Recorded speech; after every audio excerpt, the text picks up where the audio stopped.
District 1, Supervisor Alejo. Alternate Linda Gonzalez. District 2, Supervisor Church. Alternate Leonie Gray. District 3, Supervisor Lopez. Alternate Priscilla Ramos. That's correct. District 4, Supervisor Askew. Alternate, more, sorry. District 5, Supervisor Daniels.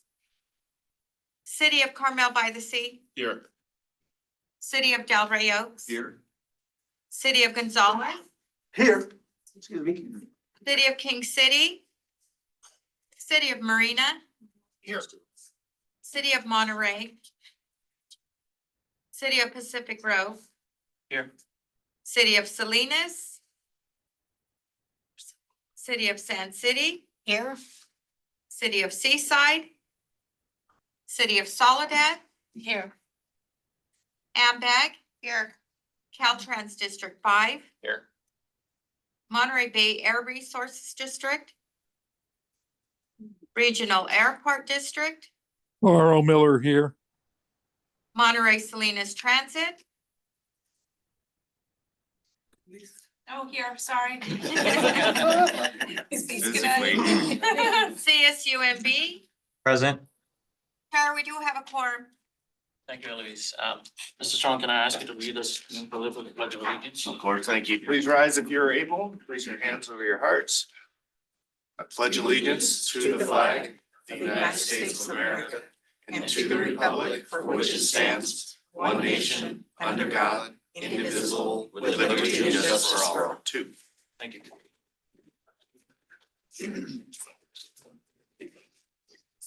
I'll move on to item number 2 today.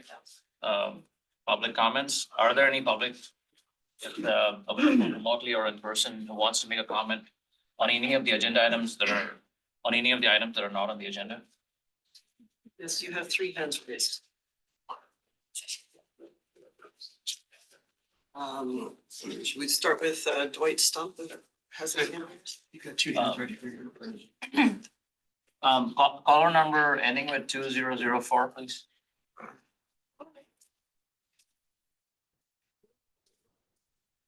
Yes, good morning, TAMC members. Lorna Moffett here. I'm still waiting for Supervisor Alejo to get back to me about the bus line 24 and the very, very difficult transfer that leaves one in the cold and rain in the winter, sometimes for 20 minutes, sometimes for the whole night. And still nothing has been done. And I think that kind of reflects what this board does. It really doesn't cater to the public. And I don't know, I guess you guys are being paid to sit there and listen, but I'd like Mr. Alejo to get back to me on this because it's a very important issue. You know, being left on the road to fend for yourself all night long is no fun. And that's already happened to me once. I had to call upon a friend, and I don't like to do that because they're in the middle of dinner and all that. So anyway, I told you I'd have to call the police next time and have them escort me to my residence in Monterey. Also, there used to be a time when that line, bus 24, went straight from the plaza all the way to the Carmel Valley Village, bypassing Carmel. And I think you can do that again. And then that bus was full of people who wanted to go wine tasting because the hotels would advertise that bus line. Now it's just too lengthy and inconvenient, so people don't want to take that bus line. So would you please look into that, TAMC members? The most important thing you can do now is to promote good mass transit. That's your job, and it's very important for your children, everyone, so that we don't pollute so much with our cars that are causing Alzheimer's and dementia in everyone with the magnetites that these cars are producing. So please educate yourself. Thank you. We have a 2-minute time period. Thank you for your comment. Duly noted. We'll go on to the next caller, please. Caller number ending with 2837.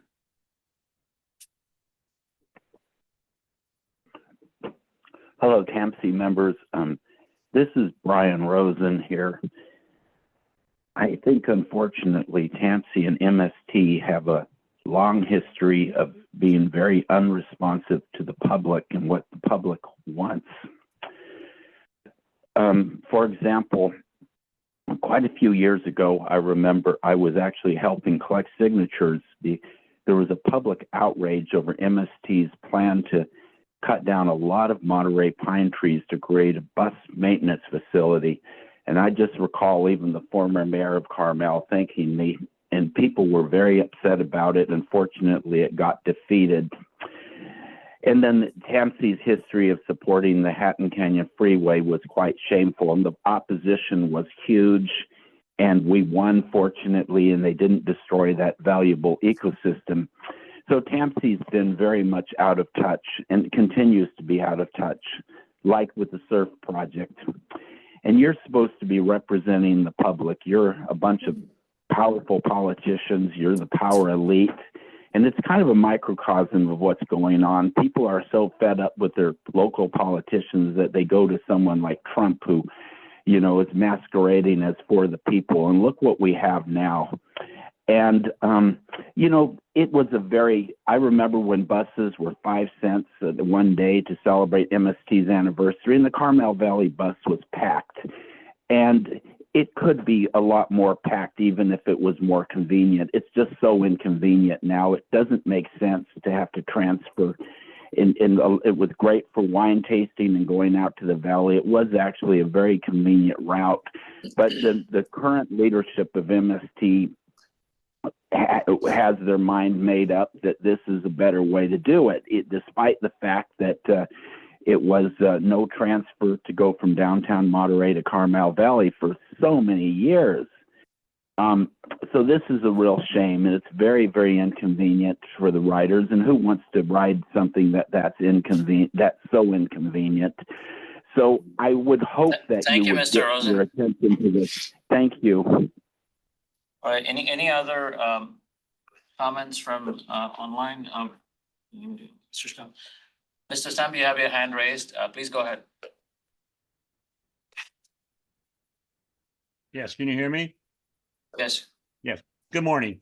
I did not see a status report on the AI adaptive installation on Highway 68 in today's agenda, so hopefully Todd or Caltrans will provide a current update.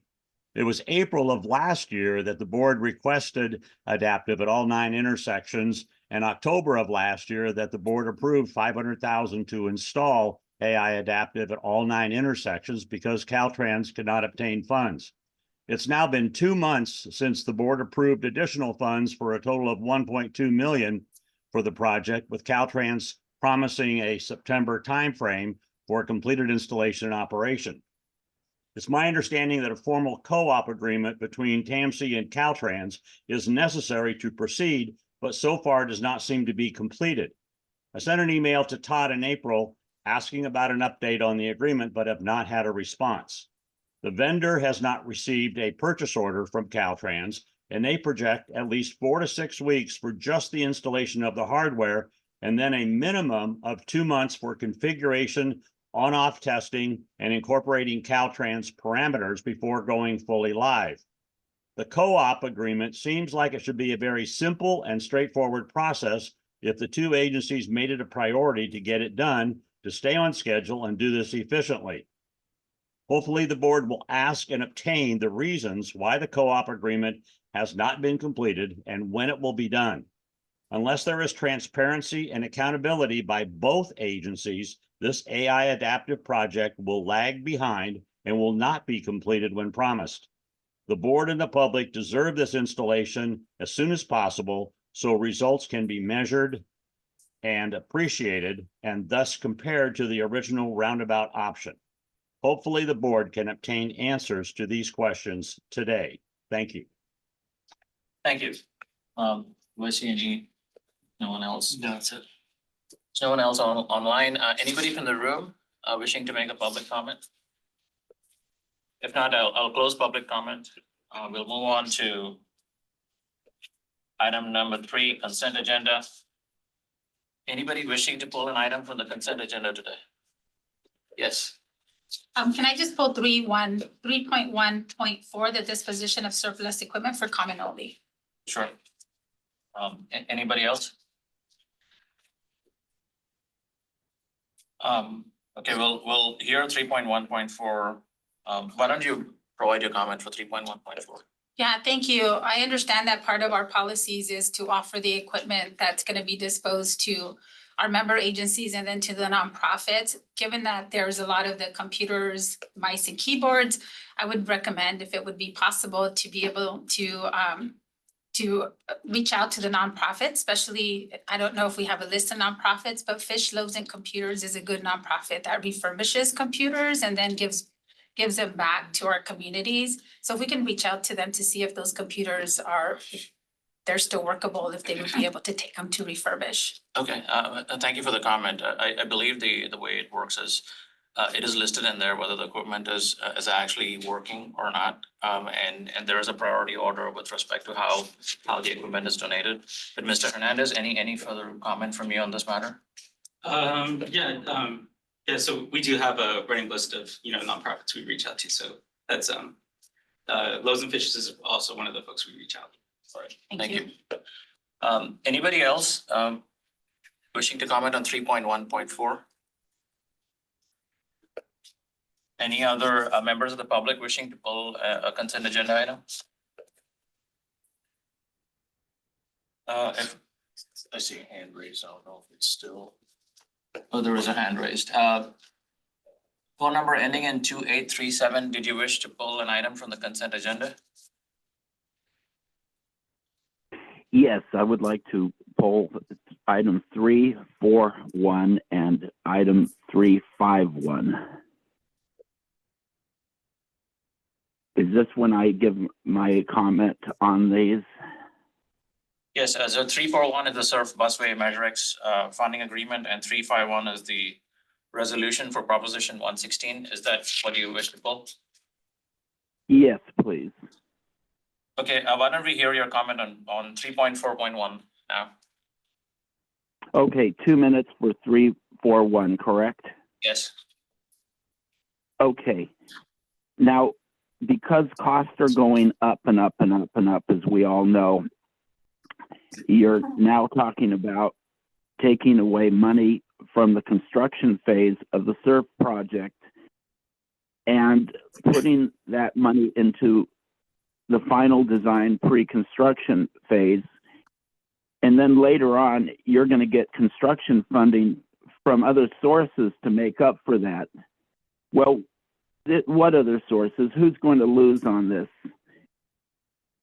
What's it going to take from? There's only so much money, but apparently the SURF project is #1 most important thing in the world to all of you. But this needs to be clarified because that is a lot of money. And the construction phase is now over $10 million of this particular construction phase. So I just think this really needs to be clarified because as well as to the public, because the public doesn't really want this project. You've spent years telling the public that the railroad tracks will stay in place. I think that's all is still on the internet. And now you're just rushing ahead without public support for a whole new project that, people never approved of the prior project. They certainly didn't want the railroad tracks to be removed. And this is very unpopular. And I think you're going about it the wrong way. If you need to open up the whole thing to public input again, since it's a whole new project that involves what the public found very sacred on a corridor for the rail that they voted for. It's the only reason you're able to do the SURF project, and now you're kind of throwing the rail people all under the bus. Anyway, that's my comment on this, on 341. When do I get to comment on 351? Momentarily, let's just pause right there, Mr. Rosen. On 3.4.1, anything that you want to add, Ms. Reinheimer? I know the sources of funding generally are from grants, but is there anything else that you wish to say on this matter? I would say to the first point about construction funding and costs going up, we have a healthy contingency, unallocated contingency within the construction phase that is more than adequate to address any tariff increases or funding increases. I would say that, part of the coastal development permit process that we went through required us to remove the railroad tracks as part of the project. And those railroad tracks will be recycled back into the American steel market. The ballast itself will be recycled back onto the roadway itself. And so from a resource recovery perspective, this is a really good reuse of a former rail line for immediate use for our general public. And so I guess I would just say, I support the efforts of moving around Measure X funds to deliver this project quickly and efficiently, so the public can make use of it. Thank you. Mr. Delgado. Yeah, I support what's going on with the SERP project. When I saw it say will be covered by other sources, I was concerned as well. My particular selfish concern is if future X projects like 4TAG projects would be scuttled to pay for this. And so I'm just curious, do we have a better idea of the projects that may not get done, or is everything still going to get done, that there'll be other sources of money besides planned projects that would be used? Do we have a quick answer, or do we? Yes, this is specifically related to the funding that the board has already approved for the SURF project. So this is just a matter of moving the funds around to meet MST's needs to deliver the project. It's not impacting any other Measure X project. That's a different discussion for the board. If that was ever, it's not an instance now, and if it ever was, that'd be another board discussion. Okay, that's good. The way it was written, it left it open, like to be determined where the money's going to come from. So that's why It meant it was MST's role to determine where the rest of the money comes from. Okay, thank you, sir. Thank you. Thank you both.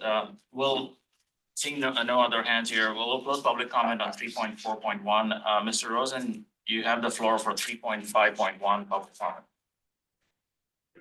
Yes, am I still hearable? You hear me, Yes. right? Yes. On 3.5.1, you want to, instead of having to pay back the state, which feels a lot more honest to me, you're going to identify future rail investments in Monterey County as a form of repayment. Now, okay, so when is that going to happen? That's just going to be kicked down the road forever. And, the rail projects are going to get more and more and more expensive due to your inaction. There's only so much money, and the money has to come from somewhere. Maybe you're shuffling it around, but it's still coming from somewhere. It's limited. And I don't think the public wants this. It really is a very serious betrayal to the public. You're going full speed ahead and killing rail, which we voted, members of the public worked for. We got it on the ballot, and this isn't what we want. And I don't see it happening. What guarantee is it going to happen? We didn't. It's really destroying so much. Lisa Reinheimer says it's so environmentally sound. It isn't. It's destroying valuable sand dune habitat. It's very destructive. It's very wrong, and it shouldn't be happening. It was for the Monterey Branch line. That's what we voted for, not to have it paved over into a busway. No public member ever voted for that. And it's just such a cruel betrayal to bypass 4 miles of freeway traffic for over $100 million, where the traffic actually flows better, leaving the rest of it a complete mess, where the rest of it's 2 lanes. but you're all going in lockstep, and I think it has a lot to do with development. That's why you're doing this, because Surf Busway allows almost unlimited development within a transit stop, and that's if the train wouldn't have a transit stop where development could occur. So it is just. Thank you, Mr. Rosen. We heard your comment. Thank you. Is there any other hands for this matter? It appears that phone number ending with 2004 has a hand up. Please, the floor is yours. Yes, Lorna Moffett here. I've noticed that instead of working on the rail and getting the money towards that project all these years, you've gone along with MST to do this surf project. And the rail could have brought thousands of people down here that would not have used their cars. And you chose a project that will only serve a minimum few who actually have no cars and need to use the bus. That's basically what you're doing. And it is such a betrayal to your own kind, to your own children, to everyone, because mass transit is one of the big answers to our global warming, and it's being ignored. And we're being shuffled in a direction where we have to choose to use our cars. And yes, we can use electric, but look what electric's doing. The battery fires is a good example of that. You need to start saying now you're destroying the rail completely, and you're saying you're going to recycle the steel. Well, I thought eventually you said when the surf project no longer works, you were going to replace the rails. Why don't you just keep the rails for when you replace them? But we know that dream is never going to happen. You guys are there to make sure mass transit doesn't work in our community. That's my take on it. And I'm so sorry to say that, because you're good people doing bad things. And we can all get that way, but you must use your integrity and stop this project. It's too costly, and it's not putting us in the right direction. Thank you. Thank you. Any other hands raised? No. Okay, we'll close the consent agenda.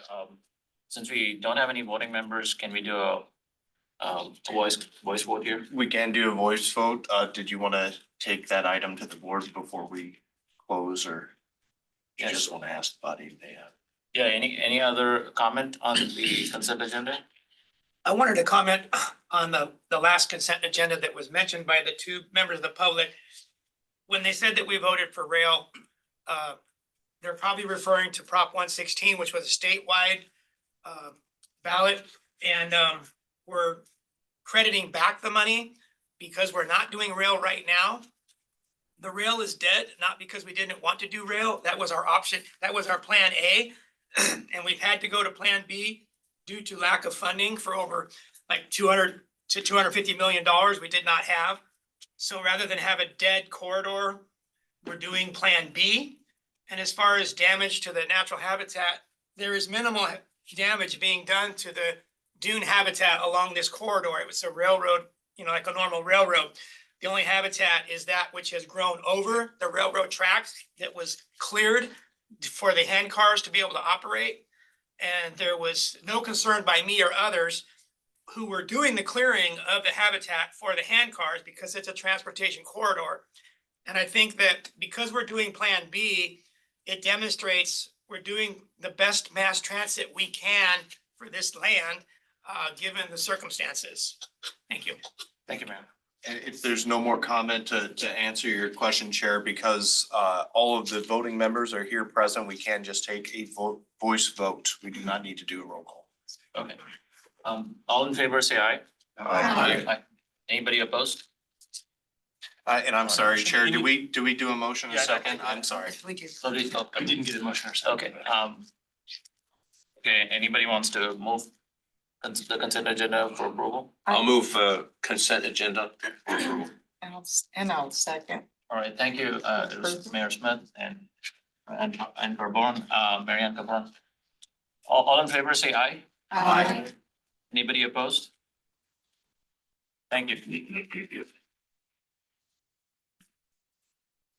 We'll go to item number 4. This is the Monterey County Grand Jury reporting road safety issues. Ms. Conlon. Good morning. Is there a microphone that I need to use? Oh, it's. It's yeah. on, okay, great.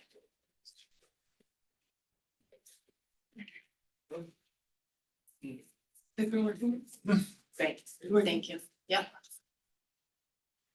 Good morning, board members. My name is Amelia Conlon. I'm a senior planner with the agency, here to present to you on the Monterey County Civil Grand Jury Report on reporting road safety issues and the recommendations related to TAMC, along with a proposed response. So the Monterey County Civil Grand Jury is made up of Monterey County residents, and their purpose is to investigate and report on the operations of Monterey County government. They take up issues that may come from a citizen complaint, or they may investigate issues that are initiated by the grand jury itself. And this particular report, the 24-25 Civil Grand Jury Report, was initiated through a citizen complaint from someone who had been in a traffic collision on a Monterey County roadway.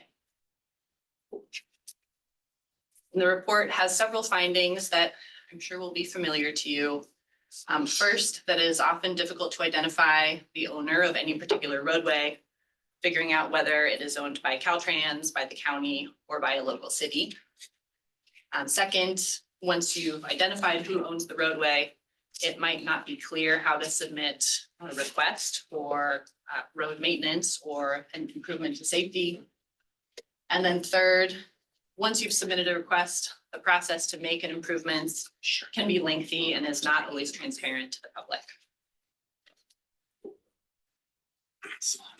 So the report made findings and recommendations related to quite a few jurisdictions within the county. And there were 3 findings and 2 recommendations related to TAMC. The first finding was that there is a collision data map on the TAMC website that is out of date. It has data from 2018. And the report recommended updating that collision map with more up-to-date collision data so that the public has access to the highest safety need areas in our community. The second finding was that it would be helpful for people to be able to report road safety and maintenance issues through the TAMC website. And the report recommended adding a place on the TAMC website to be able to do that, to report a maintenance or a safety issue. And the third finding, which did not have a recommendation attached to it, was that Caltrans and TAMC do a good job of collaborating with the County of Monterey and the local cities to fund and implement road safety projects. So that was nice to hear. So we have 2 recommended responses to the recommendations from the report. The first is that we are currently working on the Monterey County Regional Vision Zero Action Plan, which you heard about in your April meeting. And this is a regional safety plan that will provide updated collision data for Monterey County. So the recommended response is to replace the outdated collision map with the updated collision maps that are coming out of the Vision Zero Action Plan, and those will be ready this summer. The second recommended response is to expand the Contact Us form on the TAMC website to provide a place for members of the public to report a road maintenance or safety issue. And then TAMC staff would forward those reports to the appropriate jurisdiction. We also took the opportunity in our response to highlight some of the other safety work TAMC does and the opportunities we have for members of the public to report safety issues. And the first of those projects is the Monterey County Regional Vision Zero Action Plan. So this is a countywide safety plan that will identify the segments of road within Monterey County that have the highest rates of collisions and identify safety improvements to improve safety in those areas. We are currently in the first round of public outreach. And in addition to the public workshops that have been happening over the last few weeks, We will be going into pop-up outreach in jurisdictions throughout the county to meet people where they are and hear about their safety concerns. There was also an item on your consent agenda around procurement for a collision management database. So TAMC received a $250,000 grant from the California Office of Traffic Safety to procure a collision management database. And this would be available to all jurisdictions within the county to use. And the advantage here is that collision data currently goes through the state. It can take a few years for the state to clean the data and release it to the public. And so if all of the jurisdictions within the county are using the same collision management database, we have that collision data available in real time. That can help us make good decisions and identify the areas with the highest safety need. TAMC has also completed 3 safe routes to schools plans in the last few years that cover 7 cities within the county. And we're currently working on a safe routes to schools plan for the unincorporated areas of North Monterey County. And all of these safe routes to schools planning efforts include extensive community outreach where we're hearing from people what their safety concerns are. And that input is directly channeled into the recommendations for safety improvements in the safe routes to schools plans. And then finally, TAMC takes on regional projects, all of which are focused on improving safety. And a good example of this is the US 101 South of Salinas project. And in 2024, there were 45 community meetings where members of the public had the opportunity to ask questions or voice their safety concerns. So with that, once we get to the next slide, a response from the board to the grand jury report is required. And so the recommended action before you today is to approve staff's recommended responses to the Monterey County Civil Grand Jury's findings related to TAMC and to authorize the chair of the TAMC board to sign the letter responding to the report. And that is my presentation, and I welcome any questions. Thank you. Any questions from the board? Yeah, I'm really happy that TAMC I can tell people now that if they see a pothole, they'll call TAMC in the city of Marina. I'm just wondering if TAMC staff can maybe fix the potholes too? Our partnership will help make that happen. Yeah. Yes, go ahead. Yes, thank you. Thank you for that. And thank you for, I think the crash database is going to be great for the cities to be able to get that in more real time. I do have just a recommendation on the civil grand jury report and having that information. I don't know if we have it now, but if we can also, since I know the cities were also in the report, if the website can also link the cities' web pages, so that way when residents are reporting and they're using TAMC's platform, we have the links to all the member cities as well, where they can just click on there and report there if it's within that jurisdiction.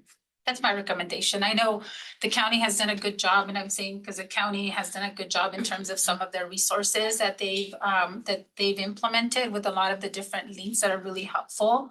And I know we've linked to their website because they have a lot of useful information. So I think the integration of working with and the cities, I think it's important. Thank you. Any other comments? Yeah, and I would like to add to what Ms. Velasquez had stated there. I think it'll come to a point where you may find some data on TAMC, but not on the city, or on the city and not on TAMC. And I think it'll be beneficial for us to find a way to make this all consistent so that wherever they're able to review that information. And just a quick question, the crash data, is that, so the jury recommended that the information be published by the end of the year. So will that crash data be available by end of year? We will have the collision data that's coming out of the Vision Zero plan this summer. And so we'll be able to replace the maps that's currently on our website with updated collision maps over the summer. Okay, thank you. All right, I'll go to the public to see if there's any comments from the public here. Seeing none, anybody from Any public in the audience here? Nothing, is there a motion to move forward with this? From anyone? I'll go ahead and make a motion to receive the update on the road safety public outreach efforts and to approve the staff's recommendation and the responses to Monterey County Grand civil grand jury's findings related to TAMC, and to authorize the chair of the TAMC Board of Directors to sign a letter responding to the report. With the, do we need to make any amendment, or you have direction regarding the comments of City of Soledad? No amendment needed. We have direction. Okay, thank you. And that would be my recommendation. All right, thank you. We have a motion on the floor. Any Second. second? We have a second. Ms. Velasquez, all in favor, say aye. Aye. Anybody opposed? Okay, the motion passes. Thank you. The next item is review how speed limits are established on public roads and associated legislation that was recently passed. Mr. Bolsey. Good morning. My name is Doug Bilsey. I'm a principal engineer. And at a recent meeting, we talked about establishing speed limits somewhat. And we talked about an 85th percentile speed. And that's really critical because all of you end up with jurisdictions in the county. You establish the speed limits. You have an active role in the approval process. So I would go over it at a high level and we'll let's go in there. Okay, so before we get into the details of the speed limit, we really want to establish the fact that, you know, speed kills. Higher the speed limit, you can see here, if you're a pedestrian and you are hit at a speed of 40 miles per hour, there's a 77% chance of a fatality. You lower that speed just 10 miles per hour, and it goes down to 50%. You lower that speed to 20 miles per hour, you're at an 18%, or put another way, 82% of survival if you're hit at a lower speed. So that in of itself doesn't quite get to the understanding of you know, why is that? And I don't know if this comes out too well. I can't, the pointer doesn't go there, but when you look to the right at 40 miles per hour, your eyes are focused at a farther distance and it's more in the center of your windshield. So you're really not looking at the peripheral. It's really important to realize that on a freeway, that's great. You know, when you're going at high speeds and you're looking far ahead, your reaction time and everything is based on that. But as you go slower, you realize that you're more interactive. It's more of a experience. You're starting to see what's around you and pedestrians. So when you're going at 20 miles an hour on the far left, if you can kind of see, you know, that's a driver's perspective through the windshield. Your whole windshield is pretty much your opportunity to see what's going on. And it goes both ways. When you do a complete streets, and we'll talk about that, the more you have activities, the more that makes you want to look around, the more you do have to look around, the slower you have to go. So that's really the connection with that speed. It's not just lowering the vehicle speed, but what that does to you in terms of your perspective and your interaction with your environment around you. Faster you go, you're really just looking at the car in front of you. Slower speeds, you can really experience a neighborhood.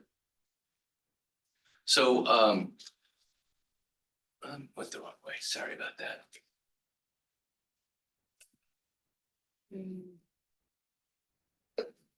All right. So who establishes speed limits? The state and local agencies have the jurisdictions over the roads. And California has over 60 laws governing speed limits. I wish it was one. I wish it was really simple. You know, I'm not going to teach you all about the 60, but everything gets amended and adjusted. And the California Vehicle Code takes these laws and puts them into the language that's used for enforcement. Again, very complex. The wording isn't great because sometimes the law says something, you know, they say it specifically and it's hard to interpret it to a point where, you know, traffic engineers like myself can interpret that. So then you go to the California Manual of Traffic Control Devices, and that provides guidance on how to interpret the code that interprets law. So don't worry, we're not going to go over that. But one thing to realize, and maybe you know this, but there's two ways to get a speeding ticket. One is the basic, California's basic speed law, which is don't go too fast.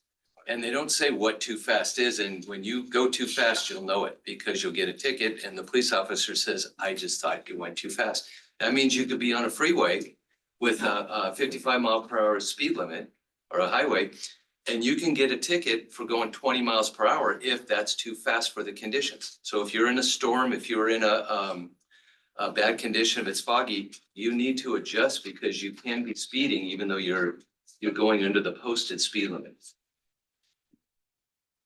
So outside of that, there's another way you get a ticket, and that's on a specific code and you're breaking a specific code.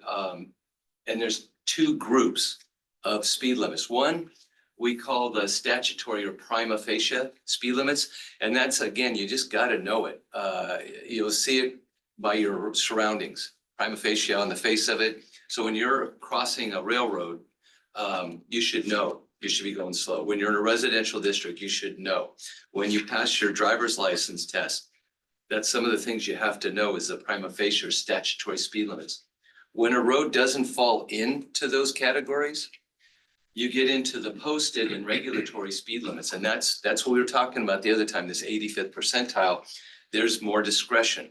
And when you give the traffic engineers more discretion, you need to give them a little bit more guidance, and that's kind of where we're going to go here for the next couple slides. So really three things that an engineering and traffic survey is required to establish a posted speed limit that's not one of those prima facie speed limits. And it typically involves three things. And you'll look at this when you're in a city or at the county. Your traffic engineering and traffic surveys are presented to you before you can establish the ordinance, take the ordinance to establish the speed limit. And it's mostly the prevailing speed on normal conditions. And then you have crash history, traffic volume, and then non-apparent road conditions. So what happens is a lot of policymakers say, well, if one, prevailing speed is too high, let's use number three, non-apparent road conditions, to find a way to lower the speed limit. And this is kind of first that prevailing speed, and this is the 85th percentile. And it goes with the theory that drivers choose reasonable speeds. And where this came from is back in the 30s, someone had the conventional wisdom to say, you know what, 85% of the people drive safely, 15% excessive speeders. And some people argued at that time and still do that it's better to put a higher speed limit and have everybody try to get in a bell-shaped curve and all travel fast than to have some people at the speed limit and then another group saying, no, I have a normal tendency to want to drive it faster. And so instead of putting a posted speed limit very far away from where the group is going, you don't want to give out tickets to 85% of the people. You know, so that's kind of where that comes from. So what I'd like to do is kind of emphasize this, is try not to say we need to lower speed limits so that we can go into to an enforcement mode. But you know, the drivers, they're choosing a reasonable speed. And they should consider the types of crashes that are going to impact forces, the body's ability to withstand forces. You know, let's start looking at that than saying, you know, 85th percentile, you know, that everybody drives safe. Let's kind of look at it and look at that perspective of if we design our roads to be at a lower speed, you know, that don't design it just because people are going 40 miles per hour. We need to design it and straighten out the road and make it faster. Consider the kind of crashes you're having, the impact of those forces at that speed. And, you know, if you have a pedestrian area, there's like we saw at the first, you know, at a higher speed, the body cannot withstand that kind of force. So that's what was happening in this assembly bill. And you know, this kind of opened the door. These two assembly bills, 43 and 1938, it made it easier to do the prima facie speed limits. Remember I was saying there's two groups. the prima facie, where you don't have to have engineering judgment, you don't have to do an 85th percentile. It added a couple of points on that. It says basically you can start considering the vulnerable users, and you don't have to update the speed limit, because there's a tendency, the more common, the longer you wait, the more the speed just generally increases. And that's what we're trying to stop here and go in the opposite direction. And you can jump back and use an older speed limit, which is kind of interesting. So if it's gradually gone up and certain conditions happen, I won't go into all the details, but just let your staff, your consultant or your staff, you can go back a step and say, hey, we used to have a speed limit, we can go back there. There's new prima facie speed limits because there's this new business activity district, and you can set the speed at 20 or 25. Won't go through the details and the wording of it, but just realize that's a new one that's going to be coming out. And a senior zone where you can say it's 25 miles an hour because you're by a senior center. And then the adjustments that we talked about, that 85th percentile, you can knock it down easier. There's more guidance to allow you to do that with a maximum. Of course, we had to have engineers in there, so you can lower it no more than 12.4 miles below the 85th percentile. So a very specific number. And so again, take away from it is a lower speed limit doesn't mean a lower speed, but lower speeds lead to lower speed limits. I hope that makes sense. So what we're trying to do is lower the vehicle speed, make it so that a driver feels more comfortable driving at the lower speed and less comfortable at the higher speed. So that means that don't rely on enforcement, because you just do a lower speed limit, you're just going to put the stress on your police officers. The complete streets design, try to get it so that cone of vision that we looked at the first thing, try to make it activity, try to make the pedestrians, the park benches, the trees, make it so that people want to slow down and see around them. There is speed management, which we encourage, in this Vision Zero, you're going to see that. That's kind of what we're trying to do with this Vision Zero, is identify ways to manage speed. And again, slower drivers lead to slower speed limits, lower speed limits. You don't have to worry about enforcement, self-enforcing a lot. That's why we call a lot of traffic calming self-enforcing. You just don't want to drive as fast when you have a curved road around roundabouts or curb outs than you do when you just go through signals or straight roads. So complete street design, you kind of see there, that's kind of what we're doing. We're trying to get the activity out there, get people more interactive, so you feel like you're sharing the road. It's a complete street. It's not just about driving through an area.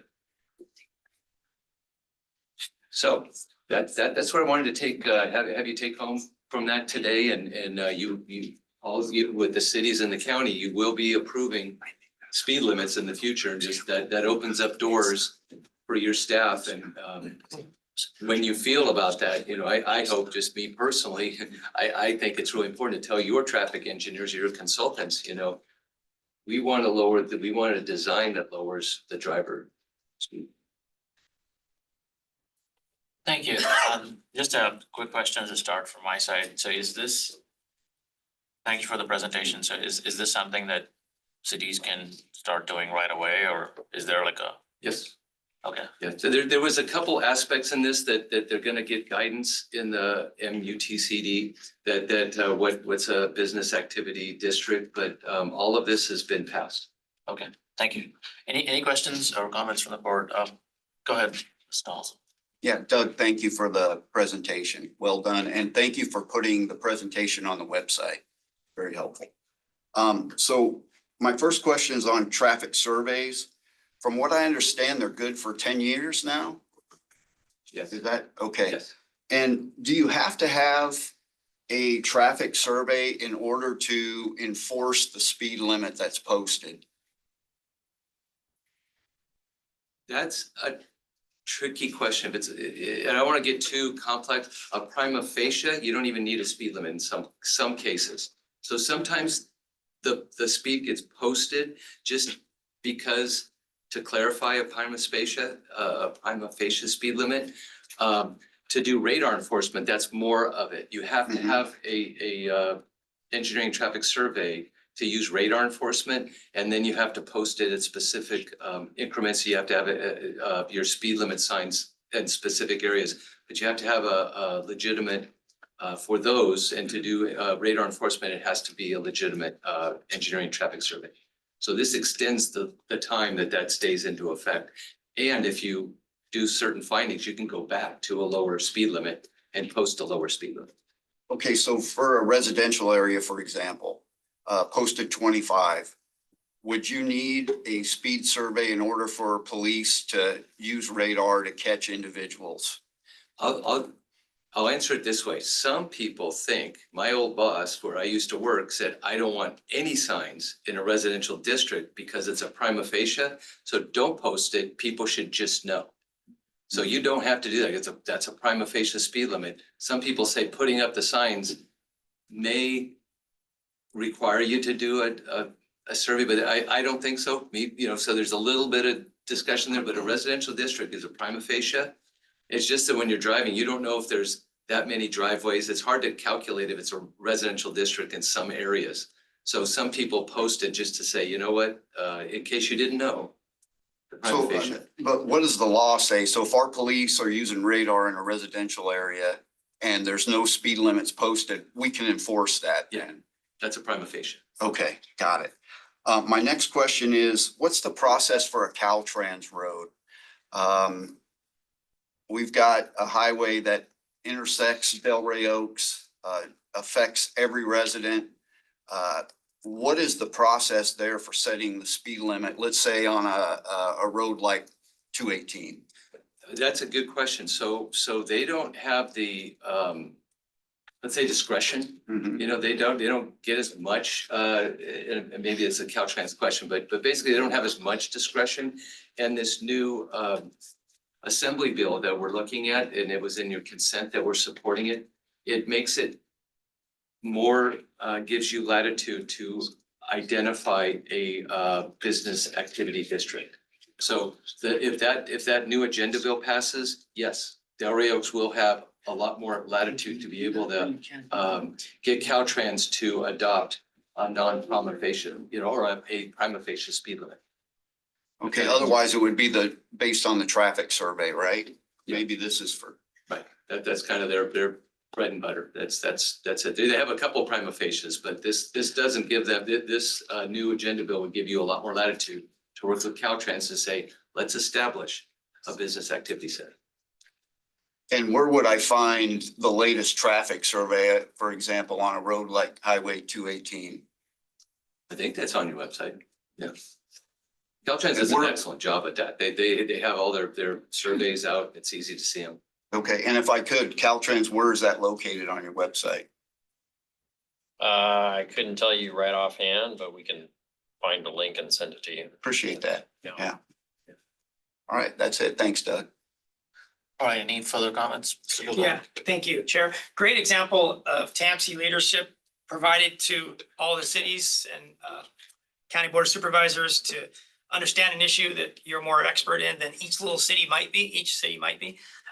It used to be in Marina, like most cities, you had to raise the speed limit if 85 percentile was going faster than it. And it was crazy. Everybody wanted lower speed limits, but we had no choice in order to enforce with radar, but to raise the speed limits. But with this new law that's been in place a few months, a couple weeks ago, the city of Marina, for the first time in a long time, was able to reduce several speed limits and keep most of them the same rather than increasing them, where in the past we would have had to increase many more.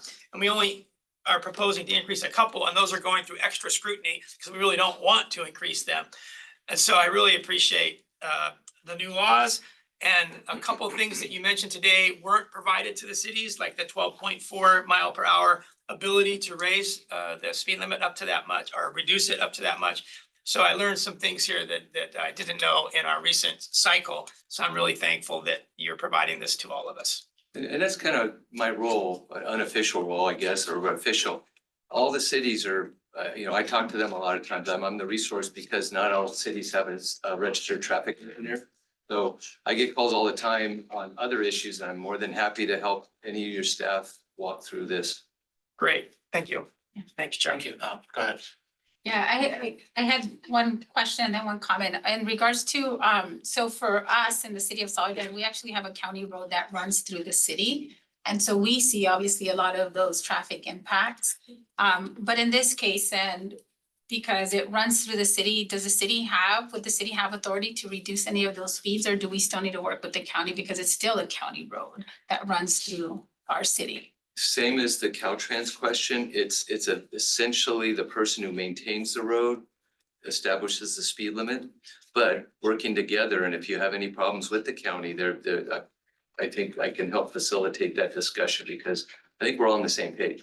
And it's just a matter of opening up the eyes to say, oh, I didn't know. So I think in your case, if you didn't know about that in the city marina, we can go back there and kind of say, hey, can you keep it lower? And I think you can.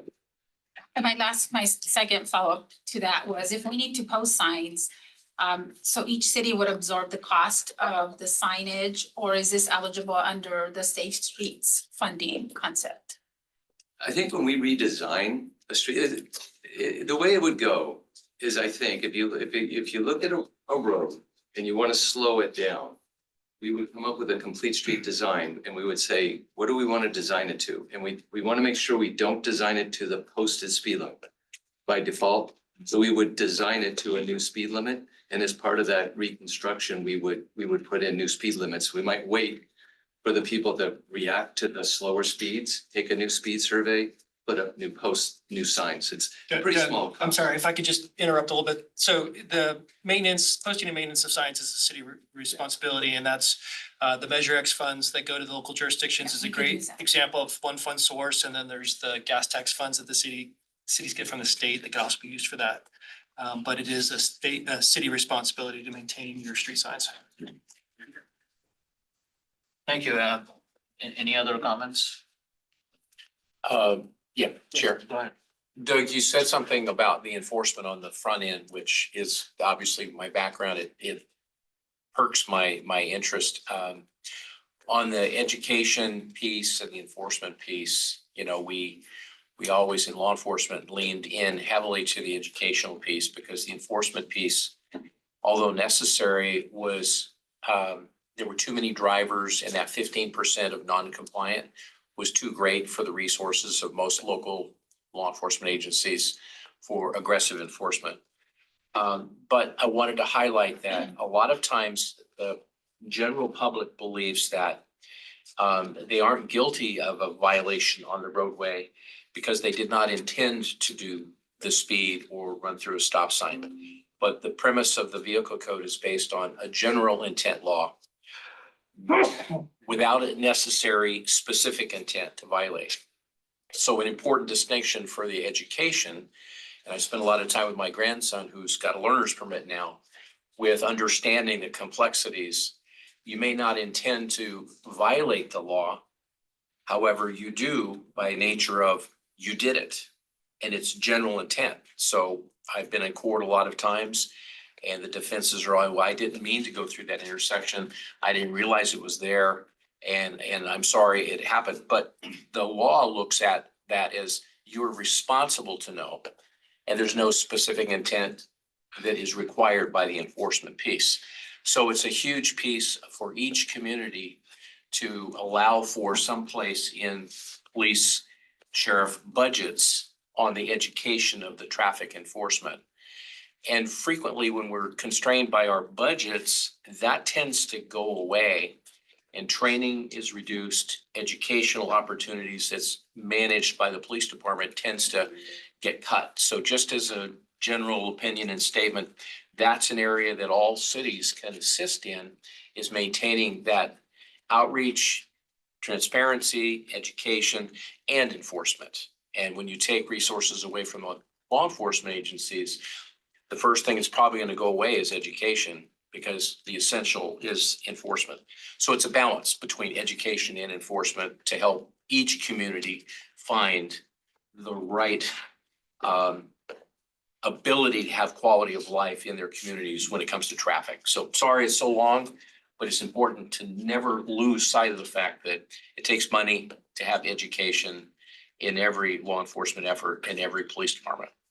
And that, something I didn't say real quickly, the other flip side of that is you have to set up your staff, your Right. police officers and your city traffic Right. engineer. Yes. Because I've been in court a lot of times and you have to defend that and make sure it's done right. Yes. Because if you don't spend the time and effort to do it, you know, it's hard to enforce, and then your police officers don't want to enforce it because some judges come down hard on you if they don't Right. feel the engineering and traffic survey is really justified, so. Yes. Yeah, and that's a good point because it goes all the way through the judicial process involving the court and the judge. And if everything is not in alignment and accurate, the ticket will be thrown out. The officer wasted their time. So it's important to have them all aligned. Thank you. Thank you, Chair. Brown. Thank you for the presentation. I don't really have any comments, but presentation was excellent, and the Vision Zero meeting that your staff held, a couple of days ago, last week in Carmel was also very good. So thank you for all your work. Thank you. And final comment from me. So we do have quite a few, I would say, boards and committees the TAMC has, like the Technical Advisory Committee, Bike and Fed, so on. So is this same information being distilled to those boards? Yes. So thank you. So those are boots on the ground. So hopefully folks will take the learnings from here and take it to their respective jurisdictions. Any members from the public wishing to comment on this matter? I don't see any hands, and this does not require any motion, so. No, it's So information. thank you for the information. We'll move on to the next item. So the next one is item number 6, the compensation study and the new salary table. Yes. Mr. Guy. Good morning, Chair and Board. Jefferson Kice, Director of Finance and Administration for TAMC. Also with me is Patty Howard from Regional Government Services, who will participate remotely regarding the compensation study done for the TAMC staff. All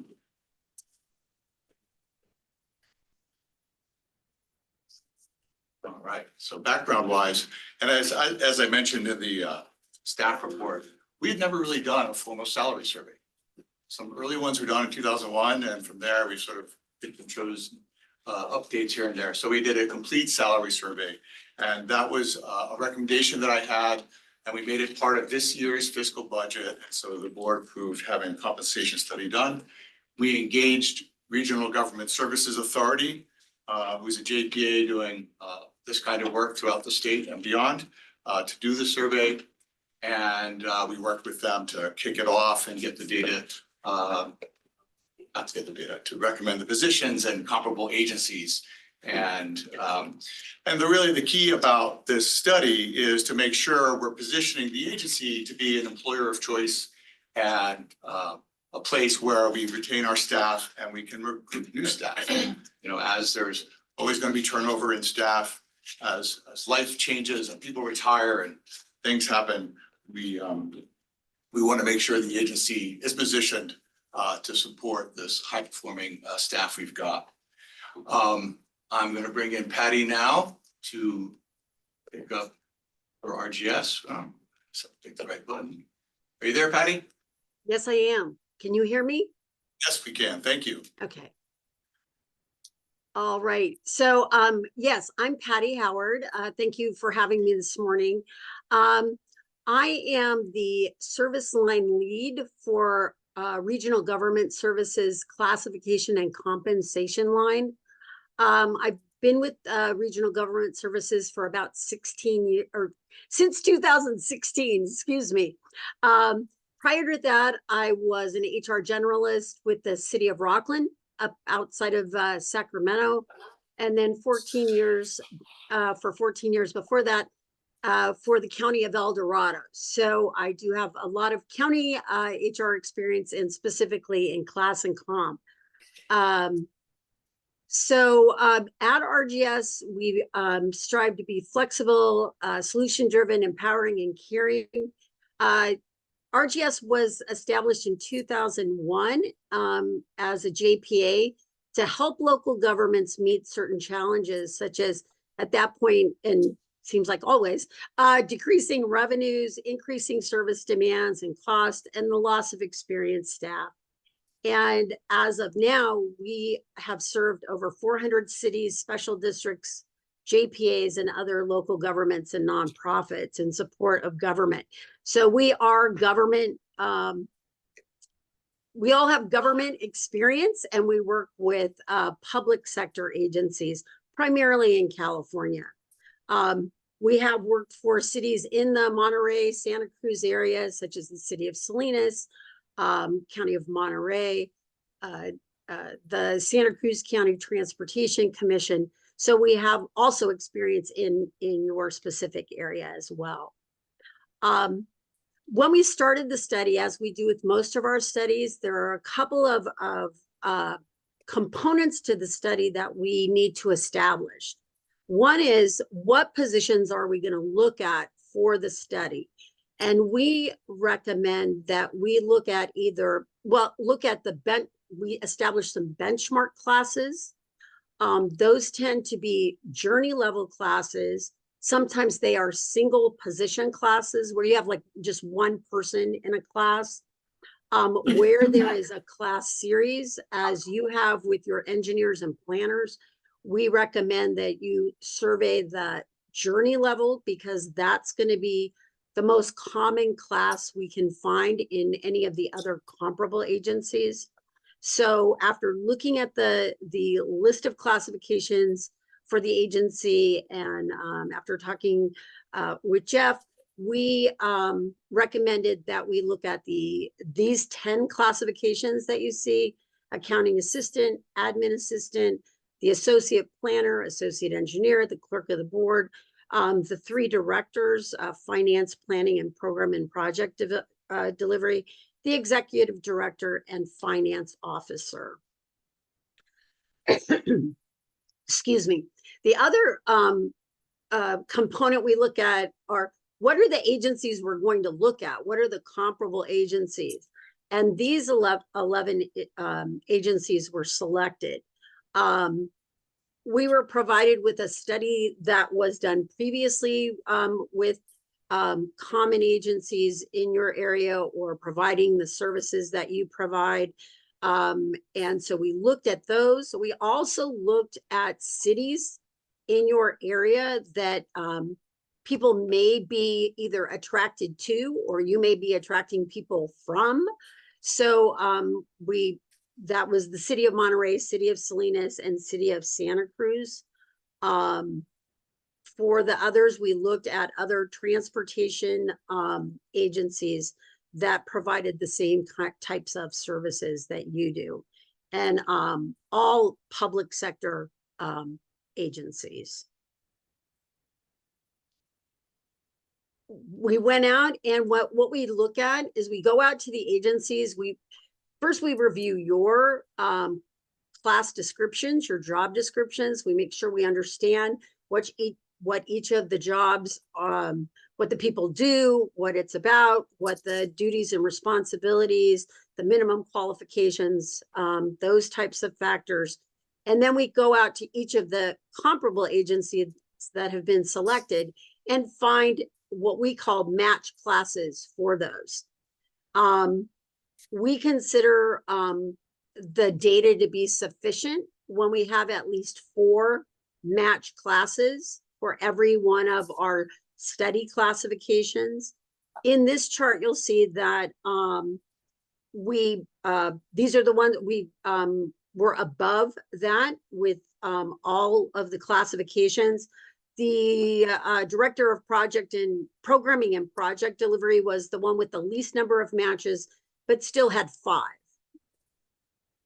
What we've provided here is the base salary of the agency, the market median salary, and the percentage above or below TAMC is from that market median.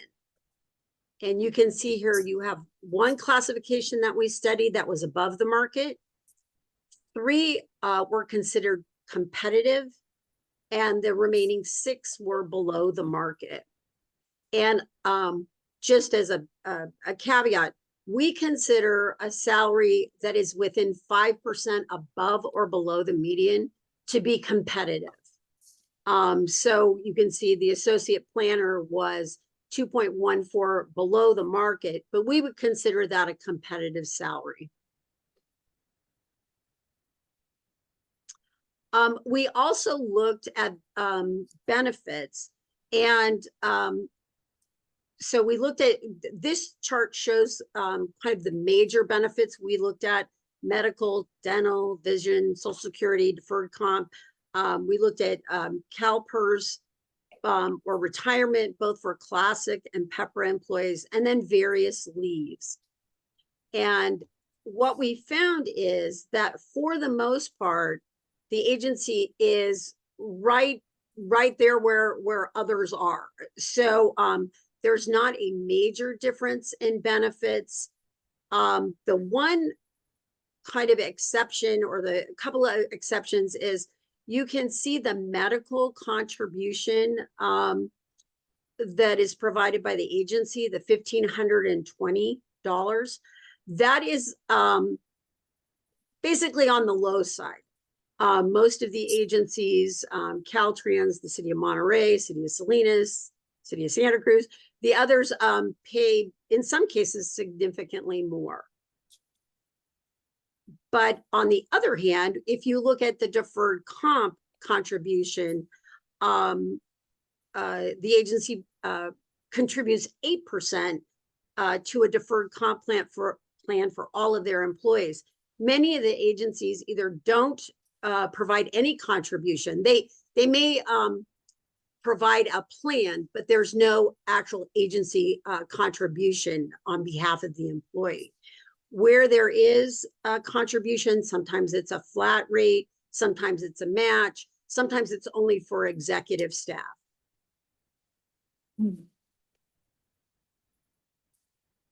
So one thing I wanted to tell you is, obviously the report that we provided, that I believe is in your packet, is much more detailed. So this is only kind of hitting the main points.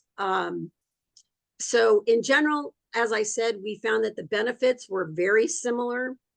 Where there was an issue was in the base pay. And so if the agency is considering becoming more competitive with the market, we would recommend that that's where the concentration be in augmenting salaries.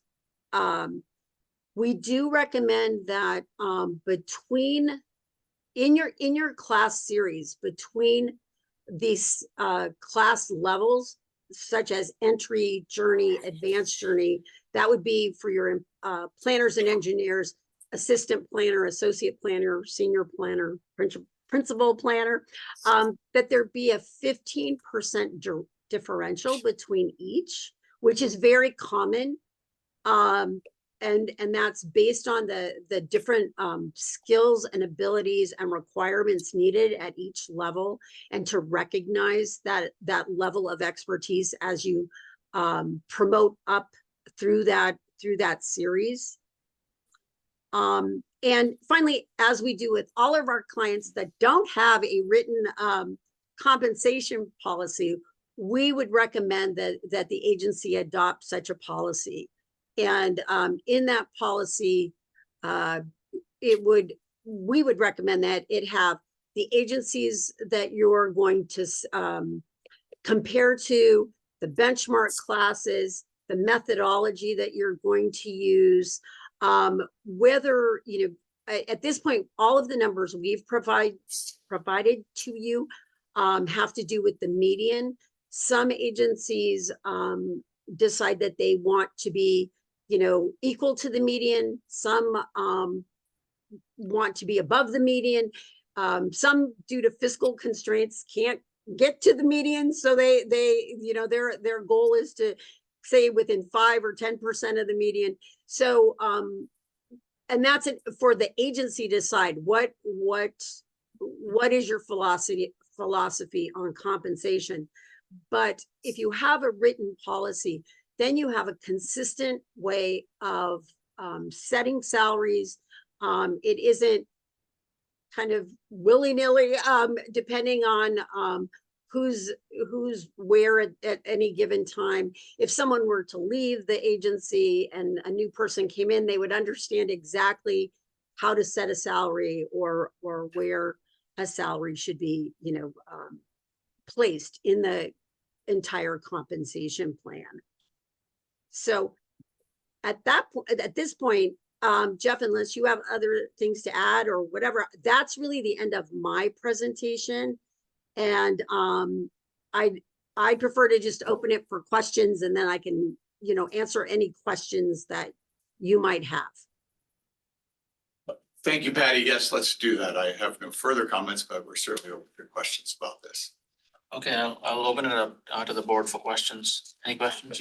I have a question. Yes, go ahead. Two questions about this slide. The second bullet point item says RGS recommended using 15% adjustments up and down from the benchmark positions. Is that what's represented in the schedule in our packet? For all but one of them, where there's a 16% adjustment between senior and principal planner scale. Okay, so the benchmark positions, basically the basic planner and the basic engineer, those are adjusted based on what Patty talked about prior to the Right, they took reference the to median salary study. salary for those positions and then 15% up, 15% up again, and 2 down. Okay, and then the second question is, the last bullet item is recommended the agency establish a compensation policy. So this agency does not have a compensation policy, and there's not one for approval today. This is just a recommendation looking forward. Correct. This is looking forward, and we do want to do a compensation policy. And it's my intention to do one over the next couple of months. There was a lot to do this and the budget for this meeting. So we will continue to work on that moving forward.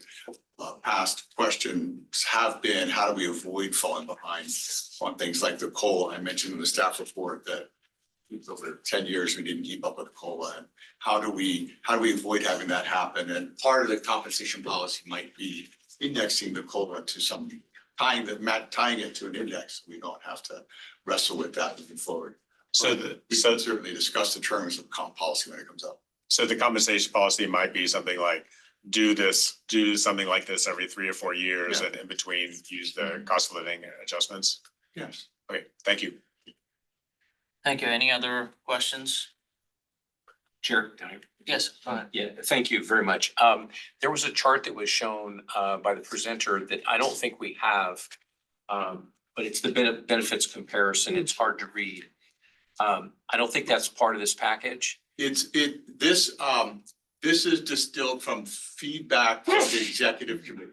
Your package contains all of this data, but you really have to tease it out. And so we did our best to put it on one slide, and these slides will be on our website if you want. Okay, great. Thank you. Yeah, that would be helpful to see it in that format. I know it's all here, but in different categories. Correct. Yeah. And one question on the compensation for deferred comp. I think that TAMC's listed at 8%. Is that correct? So that's figured on an 8% of their gross. Right. And that's elective, or it's stipulated as part of their compensation. Are they able to contribute above that? Yes. Okay, so they can contribute more than the 8% with the same fund management company that TAMC. Correct. We use a 457 plan offered through CalPERS. It's managed by Voya. Okay. And people can contribute extra salary deferrals up to the IRS max. Right. Okay. Provisions and things like that. Okay, great. And in the comparisons of other agencies, did you find that was not an outlier, but sort of the norm in terms of the compensation for that type of a benefit? Or were there some agencies that they choose to do nothing, but their salary is very great? I think, go ahead, Patty, please. Oh, no, I was just gonna say, if the chart is hard to read, we do have the deferred contributions listed for the agencies. Many agencies have a deferred comp plan. Well, some of the agencies have a deferred comp plan, but the agency itself doesn't make a contribution. Only the employees can make a contribution on their own, but the employer doesn't contribute anything. And 1, 2, 3, 4, 5 of the agencies that we looked at do not contribute on behalf of the employee. Some do. It's like the city of Monterey does $150 contribution per month, but it has to be matched by the employee. You know, others only contribute for their executive staff. So actually the 8% is a fairly generous benefit based on this set of agencies that we looked at. Thank you. Thank you. Any other questions from the board? If not, I had a couple of at least observations, and this often comes at my city when it comes to comparables. And I think there was a great point made here, which is we're trying to hire from other agencies. And so essentially the comparables that are used here, for example, Metropolitan Transportation Commission, the intent is for us to seek candidates from MTC to be hired over to TAMC, which is why we're doing the comparison with MTC, for instance. I think it's important in that context for us to understand that there may be some lower or upper kind of criteria here, but the comparables are to ensure that we're getting the best talent here within TAMC. Patty, a question for you. You did have a recommendation for the policies that we can take in future forward. Do you have sample policies that you can share from other cities or commissions, which list how those policies have been framed? Yes, we do. So we can provide either a template. We can, provide policies that are, most if they've adopted them, they're public, so that they can certainly be shared, and we can provide those to you. All right, thank you. Yes, absolutely.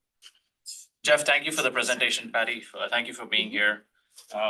This looks like it requires So the action to accept the report. Yeah, before going there, is there any comment from the public on this matter? I don't see any raised hands. All right, so I'll take a motion if there's anybody willing to make a motion here. I'll make a motion that we accept the report, receive the report and approve the report. Motion from Director Smith. Do I have a second? I'll second. Thank you, Ms. Carbone. We have a motion and we have a second. All in favor, say aye. Aye. Anybody opposed? The motion passes. Thank you. I want to. Okay, well, thank you very much for having me. You guys have a great day. Thank you, Patty. Patty. Bye-bye now. Follow up. Thank you. We'll move on to item number 7. This is the fiscal year 25-26 budget, overall work program and integrated funding strategy. Is Mr. Guys and Mr. Zeller. Thank you. That's right. You. So, good morning. I'll be teeing off the budget and OWP presentation this morning. I'm Mike Zeller. I'm TAMC's Director of Programming and Project Delivery. Just to give an overview of what we'll be discussing today, this is similar to the presentation that we provided in February on the draft budget and overall work program. We have 3 different components that we use as part of this. The first is the overall work program. And so this is the document that describes all the tasks and deliverables that the agency will be working on over the upcoming fiscal year. And those activities set the basis for the annual budget. The budget itself is typical of budgets. It reflects the board's priorities. It's where we're focusing our limited financial resources on the activities that the agency is going to undertake for the fiscal year.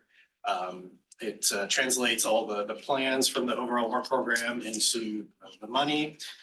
There's a focus in the budget on this upcoming fiscal year, but we also do provide a look ahead on the next 2 fiscal years to forecast where we believe revenues and expenditures will be, so we can plan ahead accordingly.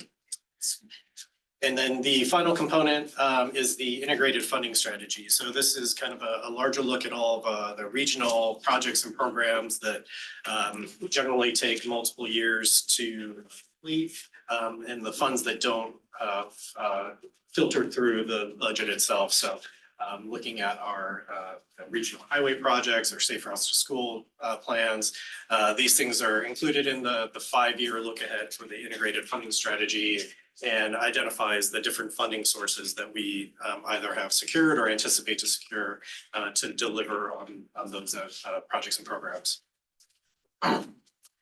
So the one major change that has been updated on the overall work program since the presentation in February is that we have added one additional activity. It's the Hilltop Road Pilot Project.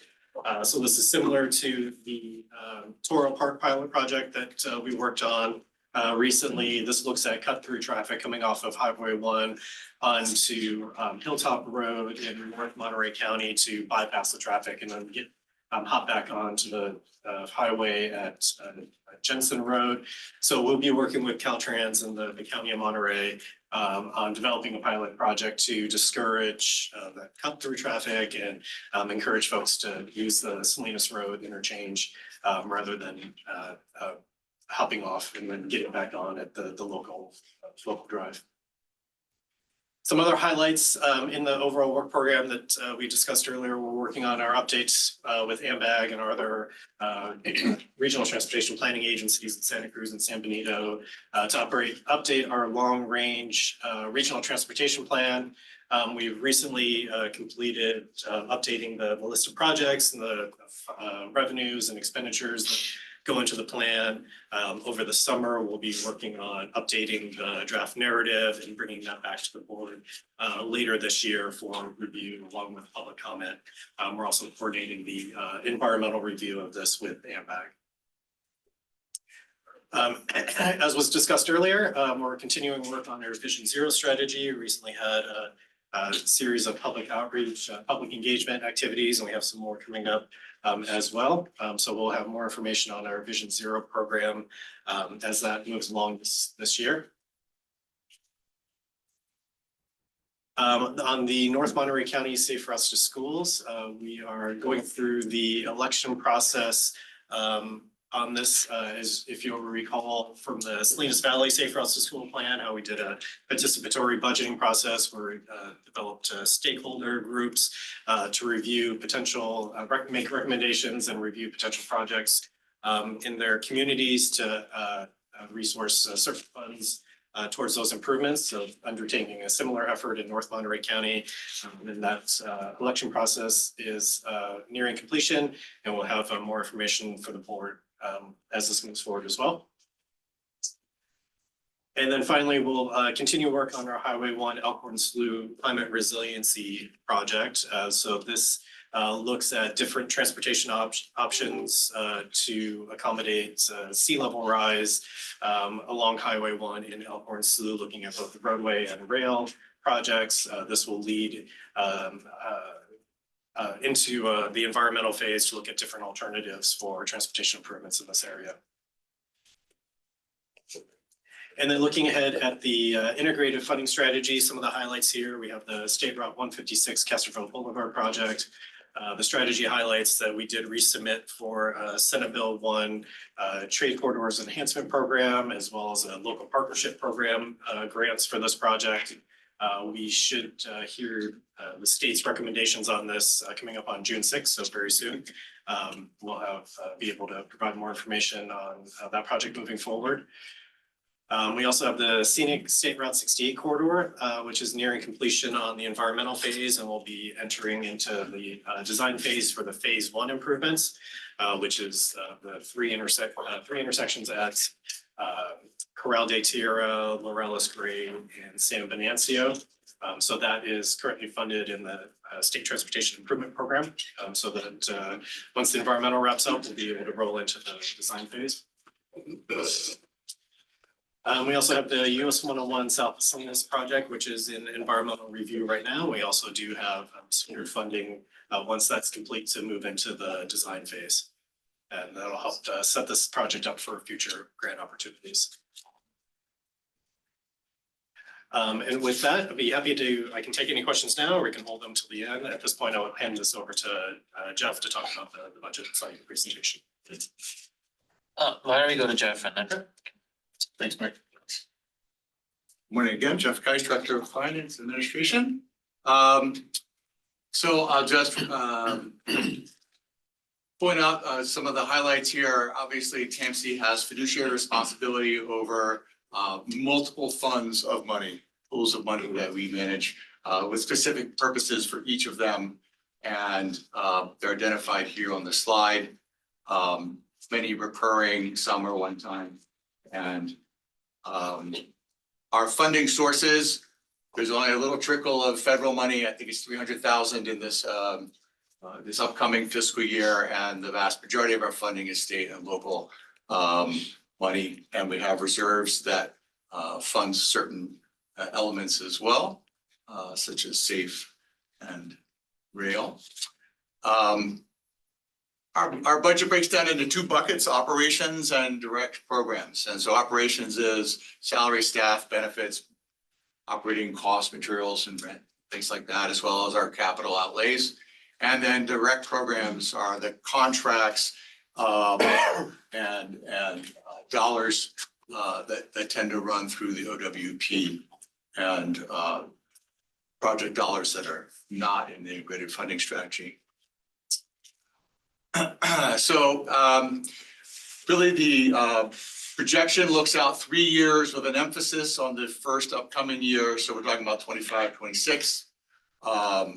We do have time code tracking where we're tracking staff time, 2 different projects, and we use that time data to bill time to projects. And then we use that same activity-based model to forecast next year who's going to work on what, by how much time, and then we load up the expenses with salary and benefits and overhead, and then fund it from the funding sources for those projects. And so the project funding matrix works in that regard, and so the salary is largely funded through the projects they're working on. We do have some large projects on the horizon. We've talked about them. We're just about to begin a contract with a consultant to help us evaluate our needs for software. And so we've budgeted money for software, and we're working with a project manager on doing the needs assessment for our future office. And so some of those projects are underway in their early stages, and we're budgeting for them in the out years in terms of larger capital outlays for the building, for example. On the revenue side, there are some ongoing revenue sources that we've got from the freeway services and emergencies, freeway service patrol, the branch line leases, and Measure X, the RTPA, and other reserves. There's actually very little reserves being used for projects this year, and I think at the end of it all, we will contribute some to reserves at the end of the year. Regrettably, I'm still waiting for our fiscal 24 audit draft, so I do not have an update for our fund balance. I'm confident it did grow some in that year, and so we've got a little over $10 million in unassigned reserves within TAMC, and SAFE has its own balance of 1.6 million. On a revenue side, what's increasing, as Mike mentioned, the Monterey County Vision Zero plan, the Northern County work for Safe Routes to School, the vulnerability assessment, and Fort Tag is going great guns right now. And obviously projects roll off the project list over time. So you can see there are a few that have tapered off on the revenue and expense side. So what's changed since you saw this in February? I think the big change you can see on the operating side, the operating positions grew by $164,000, largely impacted by the impact of the market rate adjustments on compensation. Our new auditor is more expensive than our old auditor, and some of the consulting fees, now that we've contracted, are moved into a future year since we didn't spend quite everything I had thought we might in this first upcoming year. And on the direct side, I had a couple million dollars in there that should have been in the integrated funding strategy, which is why it dropped from 7.6 million down to 5.2 or so. So those are the real drivers behind any changes since February. If you look at the big picture, operating and direct for the current year and next year, operations will grow by 9.5%. The direct will contract some, which is typical as projects have their cycles. And that's the overall, from an agency standpoint, it's down 1% versus the current year. How does that revenue get sourced? You can see 57% of it is state money, with local bringing up 36% of it. And the other sources are reflected there. That negative reserve figure is actually a contribution to reserves. Chunk of that really is coming from our interest income, which we put into reserves to build that position, and it helps us have the money to pay for a building or retrofit a building, whatever the ultimate decision is for the building. And so that reflects the changes in our operating funds for the upcoming year. From a expenditure standpoint, we have a policy to maintain 6 months of operating costs in our cash position. We really do continue to manage costs effectively, and our procurement policy is really strictly adhered to in terms of making sure expenditures are properly approved and charged the appropriate projects and eligible for reimbursement. We do have planned investments in accounting and grant management software, which will also include payroll, and then setting aside money for the building. TBD whether we build our own or retrofit something or rent the space. We will see how the project and the assessment plays out and what the market offers. You get there. From a staffing standpoint, obviously we have the market rate adjustments. We did do a survey of a handful of local agencies to see what their cost of living adjustments were going to be in the upcoming year. And there were several agencies at the 4% range and one at closer to 9%. So 3.8 is actually what we used last year. And we carried it forward again this year. And that will help us we're obviously the salary table you just approved. We'll step up with the COLA, but that allows us to keep that salary table in line with the market. A nominal 0.25 increase in headcount to add capacity for some of the projects we're working on. That's a finance position to help us as we begin the big lift of implementing a new finance system. Gives us a little bit more capacity there. We do promotions and merit increases as appropriate given performance and evaluations. We've got a little increase in the CalPERS contribution, and as Patty pointed out, the $1,520 staff flexible spending account contribution for health insurance is low, so I'm recommending we increase that to $2,400, which is a little bit less than the average of our peers, but I think is a big step up and a meaningful step up for some of the staff. let's see, looking out for operations, the future years do incur, there's a lot of unknowns, of course, looking out, but we do put in a COLA. We do put in the anticipated sort of consulting costs we think we will need for the building and things like that. But obviously, as events unfold, we'll be able to fine tune that.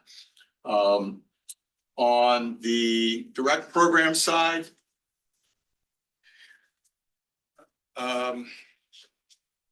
very little change here. Mike mentioned one new project, Hilltop Road, that came in, and so our reserves are used for things like public outreach and legislative things and the triennial audit.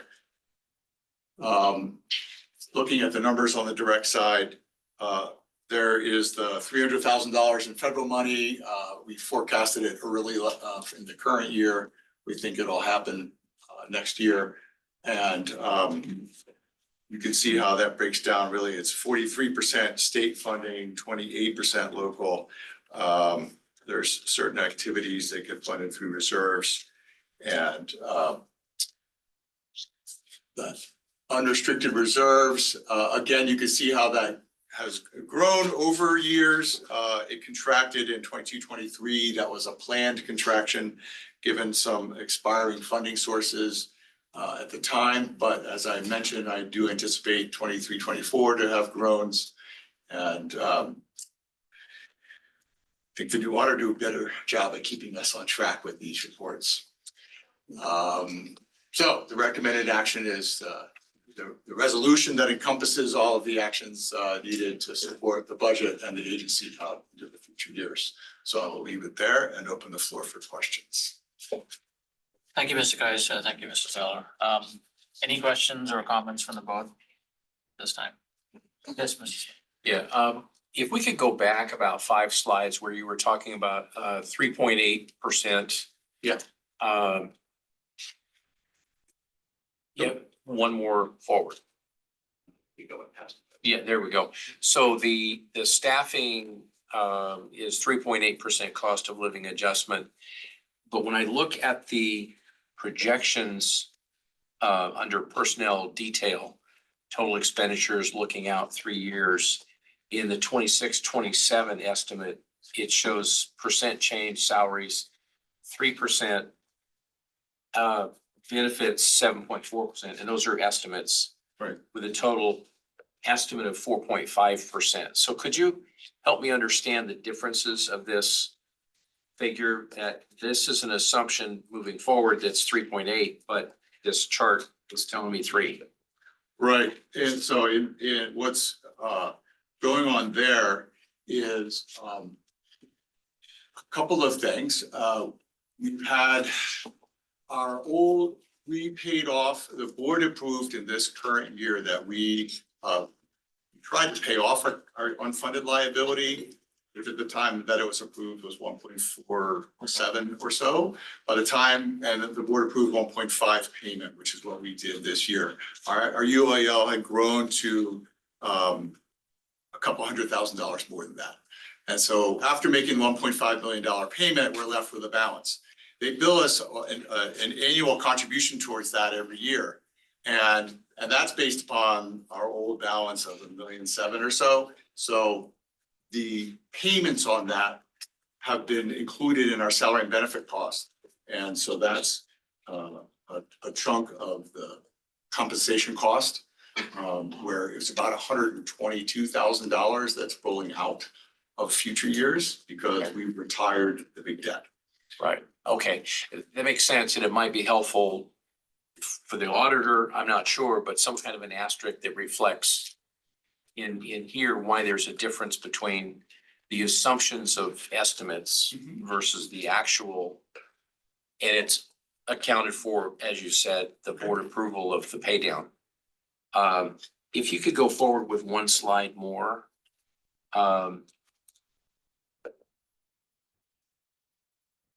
And one more, please. No, it's. Am I going the wrong way? Yeah. I'm sorry. I'm sorry. I'm not sure if it was back or forward. I'm not sure if it's the up or down button. Yeah, that one. So on the left-hand column, fiscal year, The second one, it says 26, 26. That should be 25, 26 forecast. Is that correct? Yes. Okay, so just in keeping, we're talking 9.5% change of a 25, 26 forecast. And that 9.5% is the operating side. Correct, and that's not just salaries, right? You've got all the consultants and things with the building and the accounting system. Right, great. Chair, that's the only questions I had. All right, thank you. Any other questions? Please go ahead. I have a follow-up question on this, your operating budget. So given the 25, 26 assumptions or the budget increase at 9.5% change, is that conservative enough, given that we're not, I mean, 57% of the state funds are used for the operating budget, and given some of the potential financial crisis or issues with the state, is that still assumed correctly? I mean, we're not anticipating any decrease in some of those state funds. We're not anticipating changes in the state side, no. So that's gonna remain accurate. Just to clarify, our operating budget, the state funds that we use in our operating budget are not allocated through the state budget. So the state budget that's approved every year includes some funds for projects in some cases, but mostly it's not transportation related. Most of our state funding is through formula or other programs that are outside of the state budget process. Okay, so those are secure, you don't have to go through They could go up and down. They generally don't change that much, but they're not impacted by the approval of the state budget this year. Thank you. Were there any other questions? Go ahead, Mr. Gilbert. The start of the presentation mentioned the work budget projects and the work program. And I wanted to hone in on the Highway 68. It said that progress was continuing for 3 intersections. I suppose that meant roundabouts, right? And so my question is, does it include funding for the adaptive intelligence supported and intersections? And if so, is it 9 or fewer than 9? And what's the timeline? But I don't want to get too far out of budget, but just to make sure that I'm asking what's in the budget for the AI and maybe a smidget on timeline. That funding has already been approved by the board, and that is included for the adaptive signal controls. It was for the full corridor. The timeline is we're still waiting on the cooperative agreement with Caltrans to get a draft of that, so get that finalized. The board has already authorized the executive director to enter into the co-op agreement, so at least that part will help to streamline that process. Looking to Doug, I'm not sure that we have a more definitive timeline on moving that forward, but we have been coordinating closely with Caltrans and encouraging That's great. expeditious. That's plenty for my, okay. So budget wise, the 2 AI and roundabouts, et cetera, are going concurrently ahead. Correct. The environmental review on the full corridor is wrapping up. It's going to get finalized. And then Caltrans will be able to start on the phase 1 design of the things that we mentioned. Concurrent with that, the adaptive signal controls will be moving forward as well. Okay. All right. Thank you. Thank you, Chair. Sure. Any other questions? If not, I had one quick question, just seems like the reserves are increasing, unassigned reserves, and every now and then we end up making a payment for something or the other, like say 1.5 million to UL, maybe construction costs have gone up. Correct. Does it make sense to have some specific reserves allocated just for those purposes as we move forward? Is that something that you're thinking of? I think it's a good idea to do that, and we could bring that back to the executive committee to identify at least to segment our reserves. I think once we have a better idea on the building cost, because that'll really be a good chunk of it. Okay. We should look at our reserve policy. I think there's a couple of policies like the compensation policy that we develop. So reserve policy would be another one I recommend we do. Okay, thank you. Appreciate both of you presenting this. This requires, I believe, a motion. Are there any comments from the public? If not, is there anyone wishing to make a motion here? Move to approve the staff recommended budget. Second. Thank you. Thank you. We have a first and a second. All in favor, say aye. Aye. Anyone wishing to oppose? There's no opposal. So item number 7 passes. Thank you, everyone. We'll move on to item number 8. This is receiving report from the transportation providers. Mr. Eads, you're up first. All right. Well, thank you, Mr. Chair, members of the board. It's a pleasure to be here today. I've got a few items to update you on. First couple are related to Big Sur. So the Rocky Creek location where a piece of the highway fell into the ocean. We've continued to make progress there. We have built the first half of the viaduct on the coastal side. And then on the May 16th and 17th, we had a full 24-hour closure planned. It ended up being a lot less than that to place the girders for the remaining half of the viaduct. So those girders are out there. There are some upcoming closures that are needed, not as long in duration, just overnight closures to finish the paving out and the remaining work on that second half of the viaduct. So the upcoming overnight closures would be from 10 p.m. until 9 a.m. the next morning. All of them are planned for Sundays. So we have June 1st is the first, so next Sunday, it will be closed overnight. And then June 8th, June 22nd, and June 29th. So letting everyone know, and our goal is to finish this thing up and have the roadway fully reopened again midsummer. So that's our plan.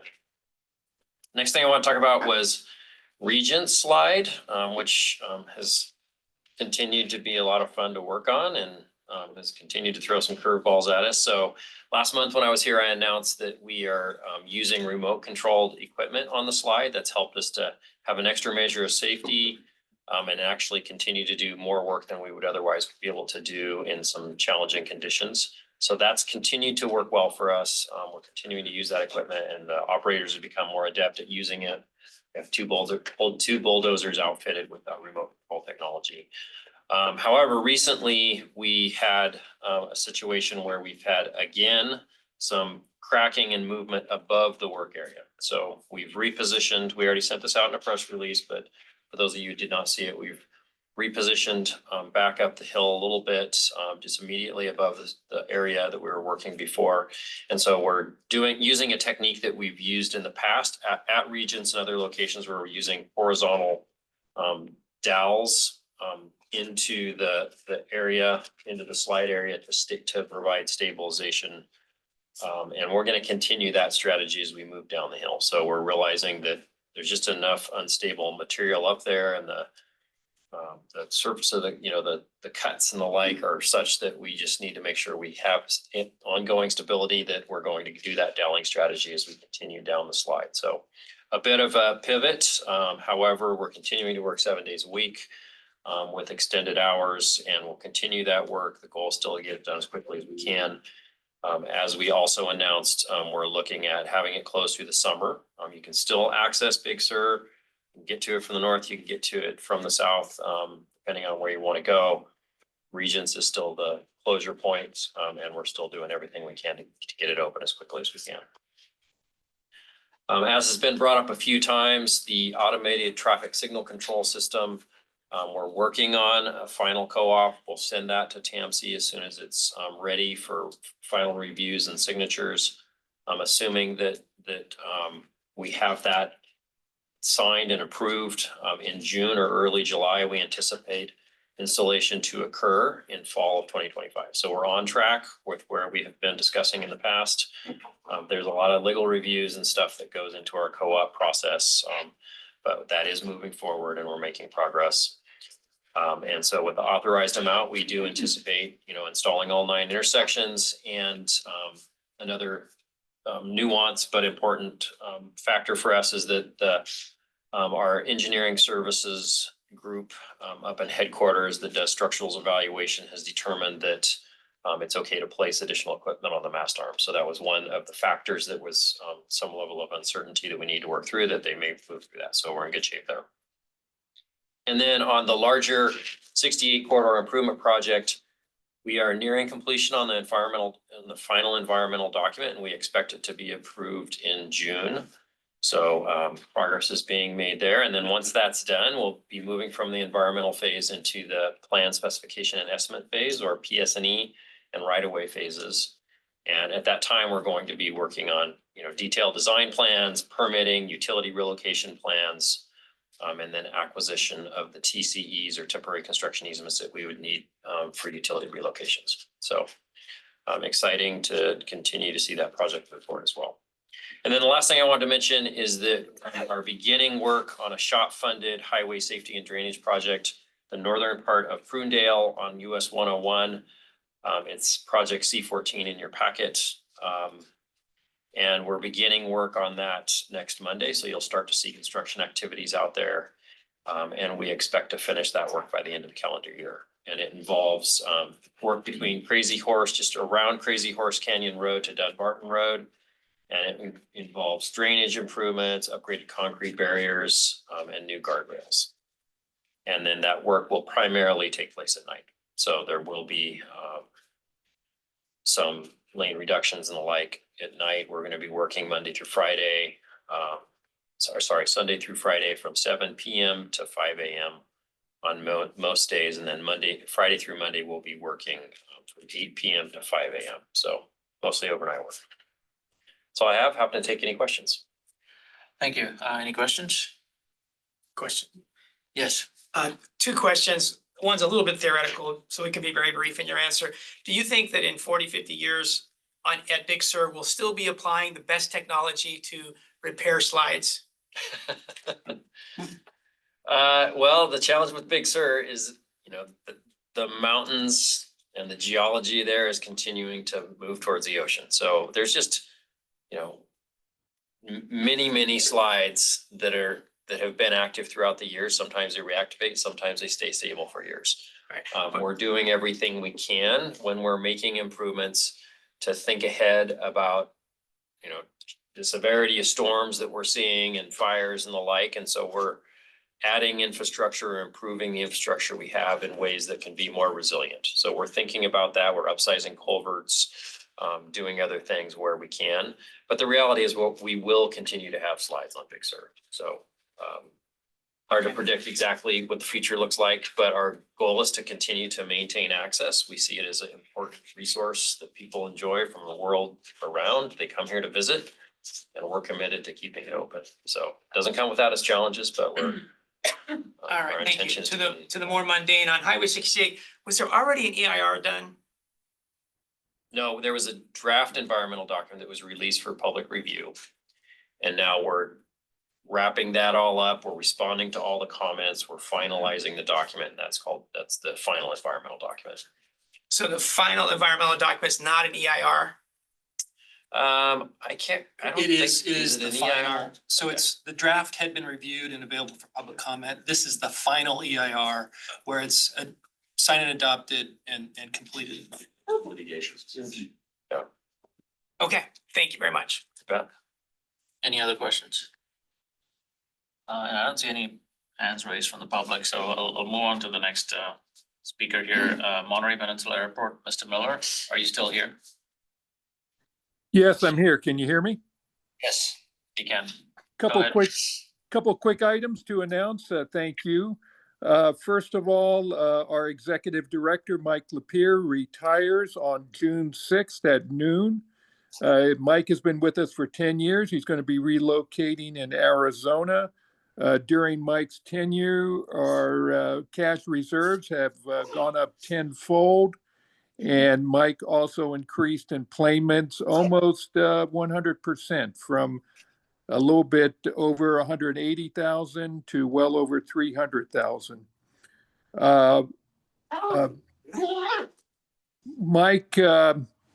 Mike's deputy, Chris Morello, will be interim for a few months until where we look for Mike's replacement.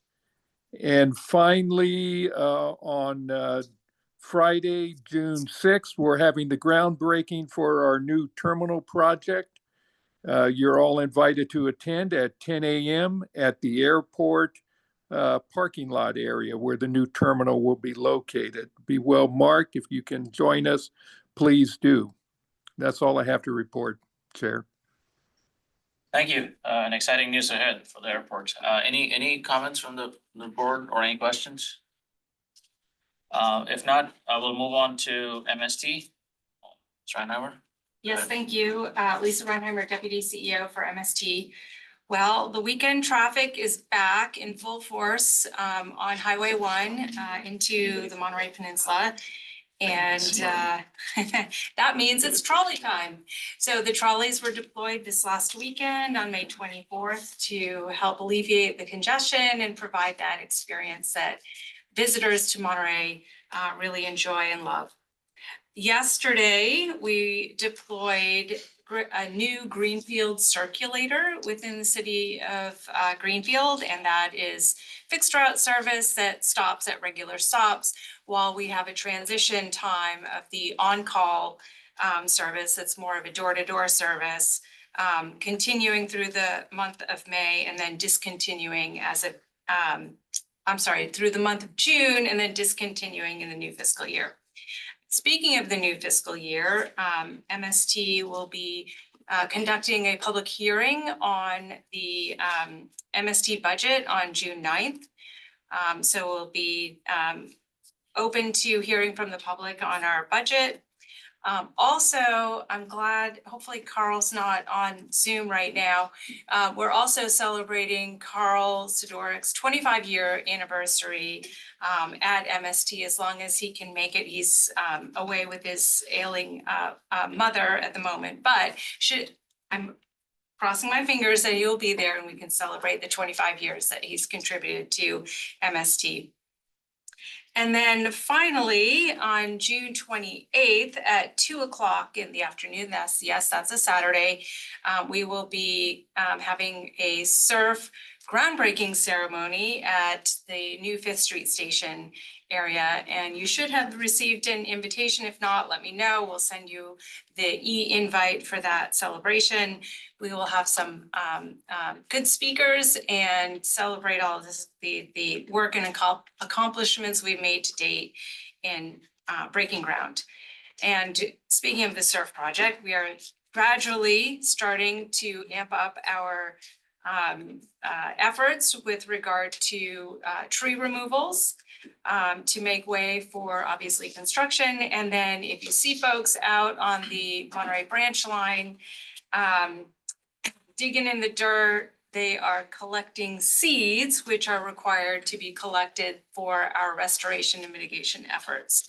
So they'll be out there with their little hands with the Monterey spine flower and then buckwheat and what have you. So they'll be collecting seeds so we can do the restoration work on the Fort Ord Dune State Park area. So that's what's going on with the surf project. And that's all I had. Thank you. Thank you. Well, a lot of good updates. Thank you for that. Any questions or comments? Yes, please go ahead. Yeah, thank you, Lisa, for that update. In regards to celebrating Carl's 25th anniversary, would it be appropriate for this board chair to be able to provide a certificate or resolution acknowledging the contributions and the partnership also with MST? Yeah, we can work towards that. So maybe we can. Okay. Todd, I can send you a draft resolution. You can do a proclamation, whatever you want to do. Okay. If you want. Please go ahead. Thank you. Lisa, do you have a timeline when rail removal type construction will start? What most people think of as the real construction. Yeah, absolutely. So we have to do the seed removal first, and it's very critical right now to do the seed removal because that's when the plants flower. You all know all this stuff. I'm sharing for the greater good here. And then so once all that work is done, we can in earnest start rail removal towards the end of September in the majority of the area. However, I will say that we do have all approvals and necessary permits from the city of Marina, and we could start as early as next week theoretically in doing the work in the city of Marina. One of the things that we're required to do is extend the bicycle and pedestrian infrastructure as part of our coastal development permit, the Beach Range Road area and the connections there as a first order of business. So we could start next week if we could get access to that area. Thank you. Okay, any other questions? If not, I'll move on to Mr. Frisbee from Embark. Please go ahead. Yes, good morning. Let's see, we have our electric vehicle incentive program starting up on July 1st. This program incentivizes the purchase of light duty vehicles for residents of Monterey, San Benito, and Santa Cruz counties. It also, this year, we were just starting up a new part of the program that includes $5,000 incentive for public agencies within the 3 counties. Currently, our motor vehicle emission reduction grant program funded through fees that we receive from the DMV. We have grants for medium duty electrification of medium duty vehicles, electric vehicles such as street sweepers, refuse haulers, and electric buses. That application closes on August 1st.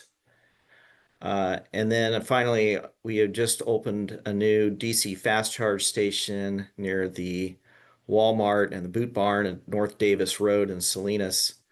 This is funded from a pass-through grant from the California Air Resources Board. That's it. Thank you. Thank you, Mr. Frisbee. Any comments, questions? If not, appreciate all the updates provided by everyone here. We'll move on to item number 9.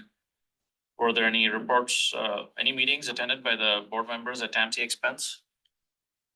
One, just to note that board member Labar attended the Coast Rail Coordinating Council policy meeting 2 weeks ago. In that this meeting was in San Jose, and he attended that at the agency's expense. Okay, thank you. Anybody else? If not, I'll close item 9, item number 10, executive director's report. Just one item, it is now moving from spring into summer, and each time this time of year, try to reach out to the board members and do one-on-one check-ins. So Eloise will be reaching out to all of you to try to schedule meetings, and I'm happy to go to your location if that's the preference. So please, when you see an email from Eloise, work with her to arrange it. Thank you. Thank you. And item number 11 is any announcements or comments from members on matters that they wish to put on future TAMC agendas.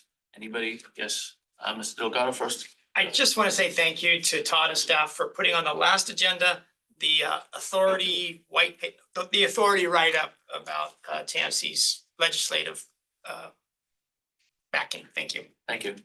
So last guys. Yeah, I don't have any, not on the agenda items, but on the announcements and comments. So I just want to say thank you to Doug and his team and the consultants for conducting the Vision Zero outreach community meeting at the city of Soledad. So I just want to say thank you for that. There was a lot of great information as a follow-up of that, because we want to make sure that we have ample outreach with our community. We will be hosting another traffic safety kind of meeting to be able to talk both about what is Vision Zero and how does that integrate with what the city is already doing in terms of road safety and improvement. So I just want to say thank you, because you did a great job in the presentation. Thank you for that. And thank you, Doug. Any other questions or comments? If not, we have a closed session today, so we're gonna adjourn to closed session here. So Go ahead. yes, if there's any public comment on the closed session, we are going to closed session under Government Code Section 54950 relating to the following items for Government Code Section 54956.9 Delta 1. The board will confer with legal counsel regarding existing litigation. Item number 1, TAMC versus City of Marina. Item number 2, Museum of Handcar Technology LLC versus TAMC with the case numbers noted in the agenda. Is there any public comment? I don't see any hands raised. No. We will begin officially adjourn to the closed session. Thank you everyone for attending.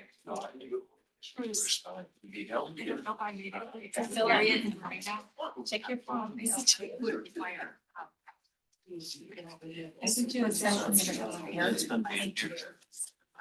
Have you done? All right, thanks for.